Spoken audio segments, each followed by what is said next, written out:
दाइ नमस्कार। हजुरलाई के समस्या थियो? मेरो ब्याक पेन कम्मर दुख्थ्यो कति समयदेखि? भयो 5-6 वर्ष 5 वर्ष जति भयो है। अनि कति दिन आउनुभयो? अहिले कस्तो छ? 3 दिन आएन अहिले 3 दिनमा निकै फरक पऱ्यो। 3 दिनमा आराम भएको छ है? ठिक छ। अनि हामी कुन लोकेसनमा छौँ एकचोटि भनिदिनु न। यो कर्साङ सुबेदार बस्तीको कम्युनिटी हलमा, दार्जिलिङ खरसाङ। अनि हजुरले यहाँ उपचार गर्दाखेरि औषधिहरूको प्रयोग भएन के? औषधि भयो, चुम्बकबाट भयो सबै। पैसा धेरै खर्च भएको महसुस भयो हजुरलाई? पैसा 900 500 200 गरेर 900 खर्च भयो है।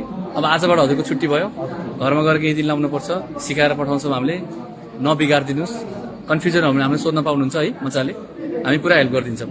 हजुरलाई अझै राम्रो सन्चो हुन्छ। पुरै सन्चो त भएको छैन होला, अहिले त बाँकी होला होइन। 100% नै हुन्छ, तर हजुरले कोर्स कम्प्लिट चाहिँ गर्नुपर्छ है। हस्, thank you sir, thank you.